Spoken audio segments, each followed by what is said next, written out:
여의도 정치구단 김재원이 말한다. 김프로의 정치학.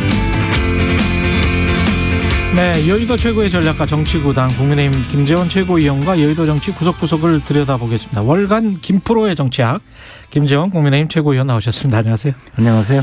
예, 딩가딩가 이 로고송 괜찮으시죠? 로고송은 이제 주의를 끌고, 예. 그다음에 이제 조금 흥을 돋구고, 예. 그 후보에 대해서 좀 친근감을 느끼게 만드는 그런 필요에 의해서 예. 모든 후보들이 사용을 하는데 이번에는 저 로고송을 참 잘 만든 것 같습니다. 예, 윤석열 후보 그 로고송 말씀하시는 거죠? 그렇죠, 물론. 물론 그렇죠. 이재명 후보 로고송은 제가 아직 못 들어봤습니다. 못 들어봤는데 네. 윤석열 후보 로고송은 어떻게 시작합니까? 갑자기 제가 하여간 뭐 흥겹고 네. 즐겁게 잘 만들고 있다. 네. 예, 지금 현재 상황은 지금 여론조사 나온 게 뭐 5초 범위 내 방송 3사는 그렇긴 합니다만 그러나 분위기 자체는 분위기뿐만 아니고 예. 얼마 전에는 MBS 그 지난주까지만 해도 예. 이재명 후보가 근소하게 미세하게 앞서는 여론조사도 하나 정도 나왔었지만 예. 그조차 이제 전부 뒤집혀서 예. 순위로는 모든 여론조사가 저 윤석열 후보가 1위, 이재명 후보가 2위, 안철수 후보가 3위 이런 식으로 이제 굳어져 가는 거거든요. 여론조사로는. 근데 이제 여론조사마다 어떤 경우에는 좀 그 오차 범위 내지만 격차가 조금 그 크지 않고 어떤 예. 경우는 좀 크고 이런 여론조사들은 있는데 제가 보기에는 이른바 그 샤이 이재명 그러니까 민주당을 지지하면서도 또는 민주당 성향이면서도 이재명을 지지한다고 드러내놓지 못하던 분들도 이제 여론조사에서 자신의 그 의사를 표현하는 단계에 와 있기 때문에 그런 것이기 때문에 이게 이제 조금 더 지나면 거의 현장 투표 이후에 예. 그 득표 순위와 거의 흡사하게 되지 않을까 생각을 합니다. 항상 여론조사가 이제 투표 날짜에 가까워질수록 결국 이제 그 득표율과 비슷해져 가는 경향이 있거든요. 예. 그래서 지금은 제가 보기에 이제 이른바 샤이 이재명들 즉 뭐 내가 민주당이긴 하지만 이재명 저분을 어떻게 내가 찍는다고 이야기할 수 있느냐 뭐 예. 그런 분들이 좀 있었던 것 같은데 그분들도 이제 여론조사에 반영되기 시작했다고 봅니다. 투표율은 당연히 투표율은 얼마나 될 거라고 예측하세요? 과거 투표율에 비슷하거나 예. 그 수준이 아닐까 조금 과거 투표율이면 한 70%? 70%에 수렴하지 않을까 생각합니다. 대선 보통 70%. 예. 가장 뭐 치열했을 때가 80%가 좀 넘었었는데 그렇습니다. 70% 정도 그러면 양 진영이 다 모이는 뭐 그런 선거가 되기는 될 것이다. 예. 예. 오미크론 그 코로나19의 영향도 있고 예. 또 조금 대선 과정에서 과거보다는 응집도가 조금 떨어질 수도 있기 때문에 한 70% 정도로 예상하고 있습니다. 그렇군요. 그 국민의힘 내부적으로는 뭐 대세론 같은 것들을 지금 이야기하기 시작했습니까? 어떻습니까? 아직은 조심스럽고요. 예. 특히 이제 그 지금 선거 운동의 초반이거든요. 예. 이럴 때일수록 더 겸손하고 조심스럽게 가야 하고요.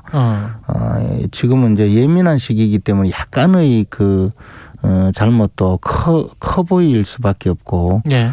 후보의 선거운동에 영향을 미칠 수도 있기 때문에 모두 다 조심스럽게 지켜봐야 된다고 생각합니다. 안철수 후보는 지금 뭐 선거 시작하자마자 그런 일을 당해서 좀 안타깝습니다만은 그 어떻게 보세요? 이게 선거에 어떤 영향을 미칠 거라고 보십니까? 안철수 후보 결정에도 영향을 미칠까요?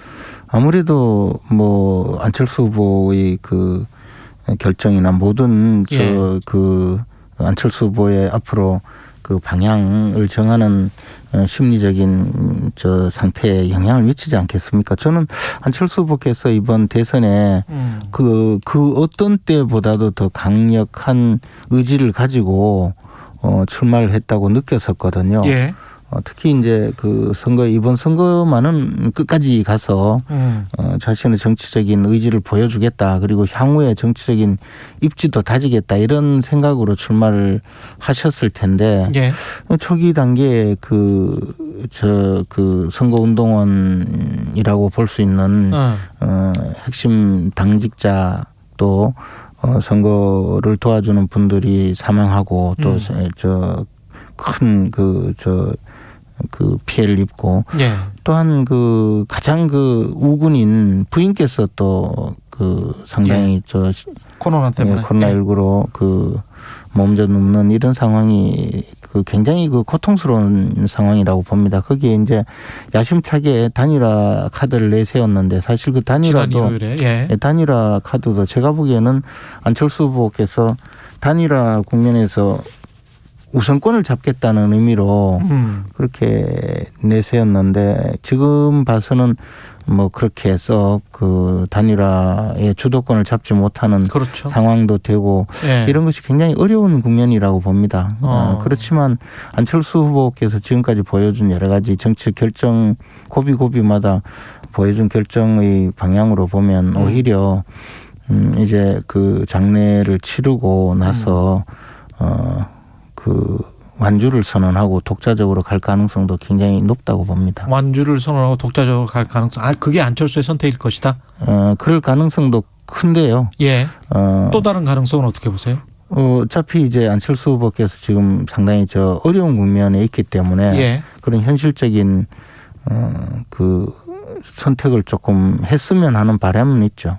현실적인 선택을 했으면 바람이라는 게 이제 구체적으로 단일화를 했으면 구체적으로 안철수 후보께서 정권 교체의 주역이 되겠다.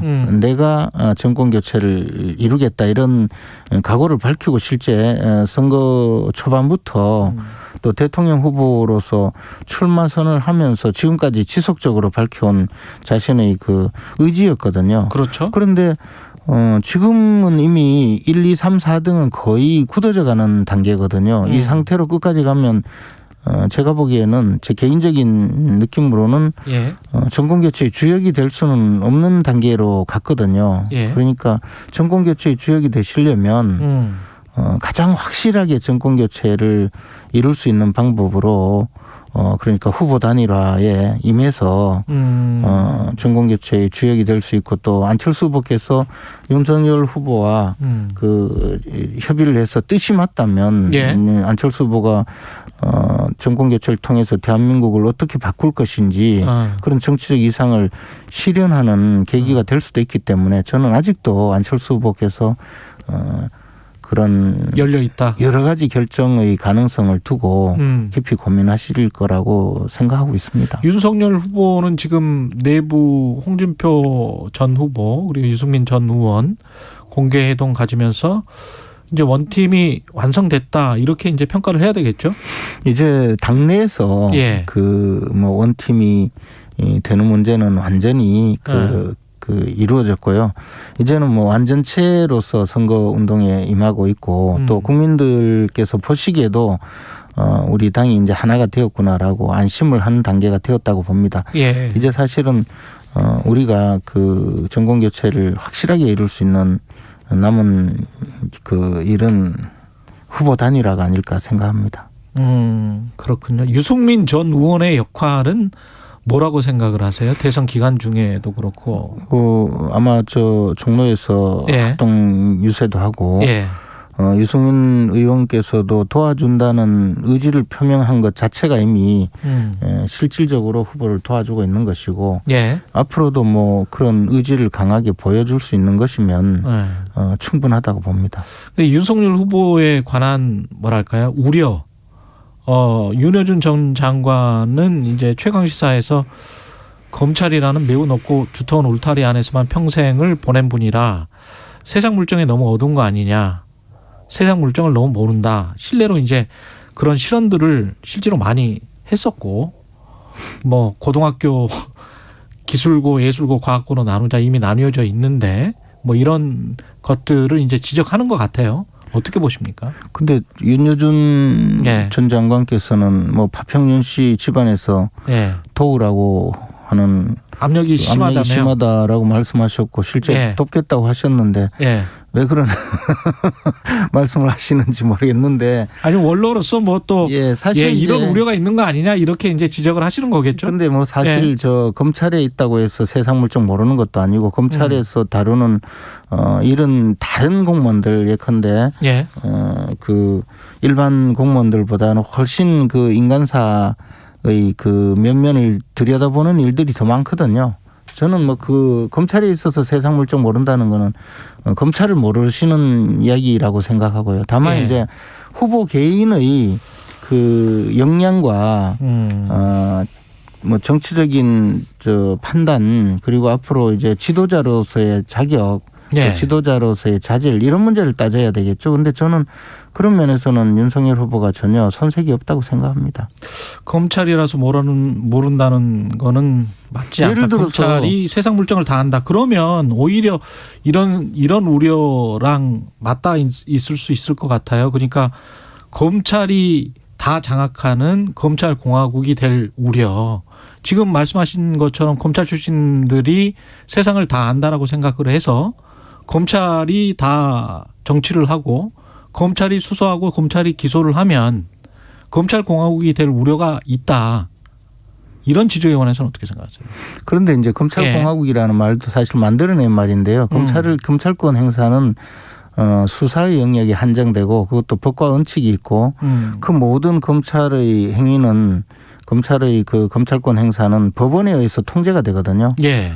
사법적인 통제가 되고 있고 또 그 검찰이 지금까지 공정하고 객관적이고 그리고 법과 원칙에 따라 수사를 하도록 하지 않은 것이 더 문제이지 예를 들어 권력에서 검찰을 수사를 하는 검사들을 오히려 인사조치를 하고 또 수사에 개입하고 이런 것이 문제였지 네. 지금까지 검찰 수사를 통해서 우리나라의 그 법질서 확립이나 정의구현에 검찰이 사실 국민들은 검찰이 검찰이 사실 수사하도록 유서 대필 조작 사건이랄지 뭐 99만 원 그 불기소랄지 이런 건 이상했잖아요, 사실. 그 역사적인 사건들이 분명히 있고 그 최근의 사건인데 99만 원 불기소 같은 경우는 역사적인 사건들의 그런 문제가 있어서 검찰권에 대해서 지금 수사권 조정도 하고 공수처도 만들고 계속 그렇게 하지 않습니까? 내부 통제도 강화하고 그런 것이 문제이지 검찰 출신이라고 해서 지금 검찰 출신이 뭐 세상 물정 모른다 이렇게 비판하는 것은 저는 그것은 맞지 않다고 봐요. 그래요. 동아일보에서도 이게 윤석열 후보의 적폐 수사 발언 여파에 뒤이어서 이제 사법 공약이랄지 검찰 관련 공약을 이야기를 했는데 검찰의 직접 수사 권한 확대, 예산 편성권 보장, 검찰총장에 대한 법무부 장관의 수사지휘권 폐지. 이거는 근데 그 부분이요 대부분이 정치 권력이 부당하게 개입하는 것을 막자는 취지이지 오히려 검찰이 법과 원칙에 따라 수사할 수 있도록 도와주자는 것이지 검찰권에 대해서 정치권에서 틀어잡고 없는 죄도 뒤집어 씌우고 정적은 처단하고 자신들에게 다가오는 검찰권은 무력화시키는 그런 내용의 개혁을 이야기하는 게 아니지 않습니까? 오히려 법과 원칙에 따라서 국민을 위해서 검찰이 제 역할을 하도록 도와주자는 거잖아요. 그건 합리적이라고 봅니다. 그래요. 네. 근데 이제 법과 원칙이라는 게 이연령 비연령이 됐었던 사례들이 굉장히 지금 좀 많기 때문에 그것은 사법권이 제대로 독립되고 사법권이 검찰권에 대해서 충실하게 통제를 하도록 하는 것이 훨씬 중요하다고 봅니다. 그렇군요. 이 논란은 여기까지만 하고요. 그다음에 이제 마지막으로 이재명 후보의 옆집 의혹 논란을 이제 국민의힘에서 제기를 했고요. 민주당 쪽에서는 지금 신천지 무속 관련해서 계속 문제 제기를 하고 있는 것 같고요. 어떻게 보십니까? 뭐 무속 논란이라고 주장하는 분은 뭐 제가 신뢰할 수 없는 좀 이야기라서 별로 귀담아 듣고 싶지도 않는 이야기인데요. 무속 이야기 나온 것 중에 최근에 확인된 거는 딱 한 가지 같아요. 그걸 무속이라고 보지 않는 분들도 있겠지만 제가 그 옛날에 그 영화를 보니까 그 수양대군이 그 관상이라는 영화에서 수양대군이 내가 왕이 될 관상인가 이랬잖아요. 근데 이 이 현대 사회에서 김혜경 씨께서 이재명 후보와 관상가를 만나서 예. 내가 영부인이 될 관상인가요? 물으니까 상대가요. 관상가가 피우마 관상입니다. 이렇게 이야기했어요. 그리고 당신 남편은 살쾡이 관상입니다. 그 코미디잖아요. 그런 것에 대해서 예. 우리가 비난하지 않거든요. 뭐 자신이 그 심적 안정을 갖고 또 궁금하기도 하고 어떻게 보는가 그런 문제잖아요. 예. 지금 그 옆집 의혹이라고 흔히 이야기하고 있는 이 내용도 예. 그 경기주택도시공사 직원이 왜 우리한테 대통령 공약을 만들게 하는가라고 내부망에 글을 올렸고 해필이면 이재명 도지사의 옆집 그것도 네. 한 통로에서 옆집에 있는데 거기에 저 직원 숙소라고 얻어가지고 임원도 들어갈 수 있게 만들고 그리고 우리가 수행하던 배모 사무관이 네. 그랬잖아요. 예. 지사님 집에 기생충이 있다고. 아니 어떻게 샌드위치를 30인분을 먹느냐. 카톡 메시지. 초밥을 어떻게 10인분을 먹느냐. 저건 뭐 이상하다. 저 집에 기생충이 있거나 뭐가 있다. 저는 돼지 키우는 줄 알았어요. 근데 알고 보니까 옆집에 기생충이 있었던 거죠. 그러면 이유가 뭐겠어요. 지사 시절에 공약을 만들게 한다라는 내부 직원의 그 하소연이 있고. 예. 근데 그 사람이 그 옆집에 있는 거는 확인이 된 거예요? 그 옆집에 살았던 거는? 그냥 지금 말씀하신 공약을 만들었다고 주장하는 아니 제가 우리는 이제 추정이죠. 근데 추정이에요? 그 집을요 바로 대법원에서 무죄 취지로 파기환송되고 20일 만에 계약을 했어요. 그러니까 느낌이 오잖아요. 그래서 이것을 가지고 좀 제대로 확인을 해보는 것이 더 중요할 것 같아요. 알겠습니다. 이거 자꾸 무속 이런 헛소리 하지 마시고 전부. 알겠습니다. 여기까지 충분히 시간은 드린 것 같고 16분이었는데 17분까지 했으니까 김프로의 정치학 국민의힘 김재원 최고위원이었습니다. 고맙습니다. 고맙습니다. 오늘 하루 이슈의 중심